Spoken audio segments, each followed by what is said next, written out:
English teacher Our this year. senior English teacher. He's not our English teacher anymore. Former English teacher. So, his name will not be mentioned. We'll call him Cavan. Mr.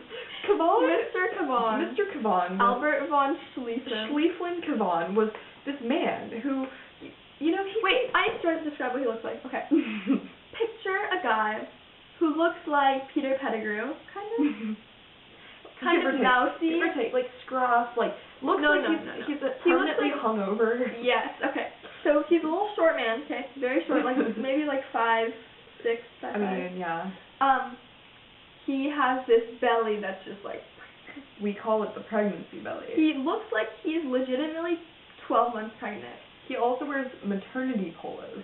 Well, I mean, they're just like super oversized polos. Yeah. But his stomach is just so protruding that like it looks like it's a maternity shirt that's like covering the impending belly of birth. And then he wears these black pants every single day. I think he only owns one pair, but he wears they're like these baggy black they have like elastic waistbands. Pregnancy pants. But I mean, to me, that's not really the worst part. Like the worst part was his classroom because he called it Narnia. First of all, there's a sign, "Welcome to Narnia," but it wasn't Narnia in there. It was like scary Narnia because it was like Narnia on crack. His classroom. And it has no windows. It's always a bad sign when the classroom has no windows, okay? Like, you know there's something wrong with the teacher when the administration places them in, like, the cuckoo classroom. It doesn't even have real walls. It has, like, partition walls around, like, 3 of the different sides. Yeah. And but it's ugly to begin with. But he's a hoarder, and so he has filled this disgusting room with every piece of, like, random crap. Anything. There is a statue of a zombie butler in the back. The nails are painted black, and everyone dresses it up and puts it in front of the door. So half the time, you're just walking to English class, you open the door, and there's this like figure standing there, like boom, what, like this zombie thing, and then like it has this hand that I guess is like a butler hand, like it's got like the hand out like this, and he puts handouts in the hand. And you kind of like when you take a handout, you're like forced to be like, okay, thank you. Like this fake zombie man, which like let's point out that he goes dumpster diving to find half of this stuff. Like, yeah, you think we're kidding? Like, we're not kidding. He has gone not through the trash.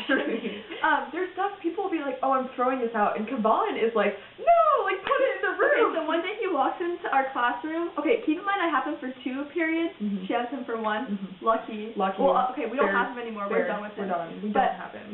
Okay, so one day I walk in the classroom, and there is a stack of like 7 backpacks sitting there, and they're like one of those like generic backpacks you get if you go to like an expo of some kind or something like that, and it's like the ones with the company name on them, and they just give them out like the really bad kind. And we're like, okay, Cavan, why do you have like 7 backpacks just lined up here? He's like, anyone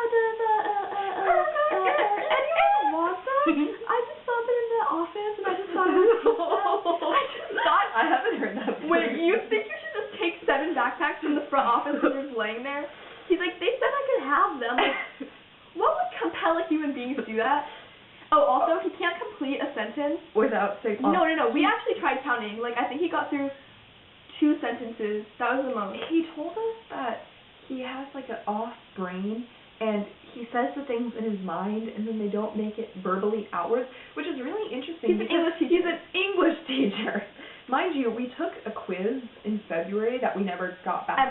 Ever. We also wrote research papers. How many pages? Mine was 17 pages. Mine was like a good 17 too. Never got it back. You know what? That was my senior paper. I did that over the summer. I know. I worked on that like intensively last summer. And Mr. Cavan.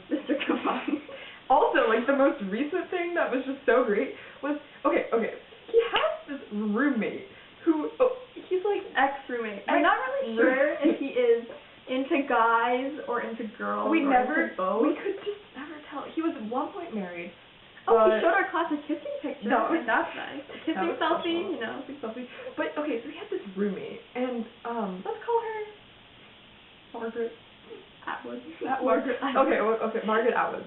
Oh wait, hold on. On that note, every single piece of work we read in that class was extremely sexual. About sex. about suicide. Mostly about sex. Mostly about sex, though. I mean, but let's see. That's me about his Hamlet. We spent an entire semester reading Hamlet because Mr. Caban was a theater nerd. He just really liked Hamlet. We went and saw a production of Hamlet. That was disgusting. Remember they were spitting on the stage? Oh, I mean, the field trip was fun. Wait, the kids behind us, the guys behind us, they were playing their Nintendos behind us during the semester. I feel like that should... There was this one row of kids in the class who played their Game Boys every day. Like, just sat there and played their Game Boys.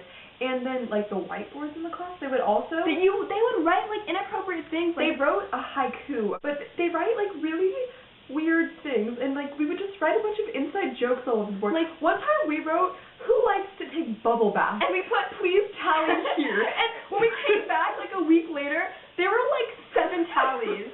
No, there were more. There were, like, 4. That classroom is weird, man. Just weird. And then at lunch, these, like, really, really gross kids come in there, and they're called the lunch bunch. And they, like, it's like where all the misfits go. It was like hang out. Like, I'm all for kids who, like, are different and unique and stuff, but these kids would all come together and watch, like, Lord of the Rings on repeat every single day. I never knew what they watched in there.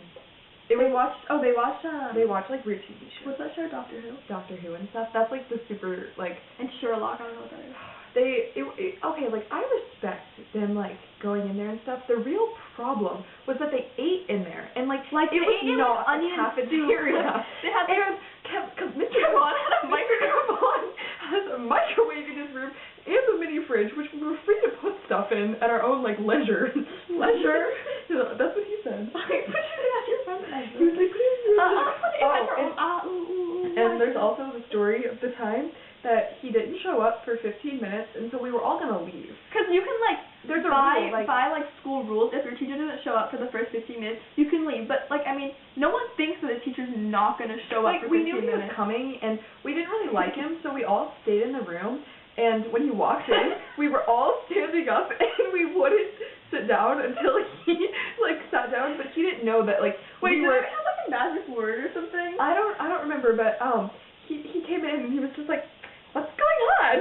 And he was so freaked out. And then, like, and then we eventually were like, Mr. Caban, like, where were you? And he's like, oh, I was dealing with a personnel problem. And then, like, look at me, like, hold on, listen. I thought that personnel problem was, like, different than, like, a personal problem.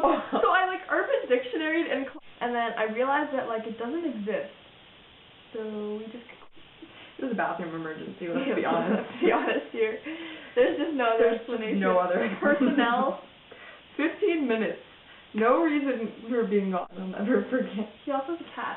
Oh, that was... Okay, I was trying to say this earlier and then I got distracted. But this is, like, the most recent story. Is I'm sitting there one day and no one else is there. I don't know what test you guys were taking. You were taking an IB test.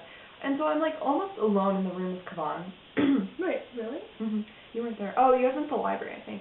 And anyway, so he's like, my roommate's texting me, and he's like reading us these messages with his roommate, or former roommate, Margaret Atwood, and he's like, she found a cat, and she wants me to keep it, and it's this little baby kitten, and it was like 5 weeks old, so it wasn't like at the right age to be like separated from the mother. So Caban, being the man he is, he like takes in the guapo man. He takes in the cat and he like feeds it milk and he brings it to school during the morning, and then a cat sitter comes and picks it up and takes it home. He brings the cat to public school. The litter box is in the classroom and the kitten is just like freely roaming around. So then this girl was like, was there a cat in here? And he's like, yeah, earlier. She's like, I am deathly allergic to cats. And he's like, I'm sorry about that. What happened? She's like, oh, my lungs shut down.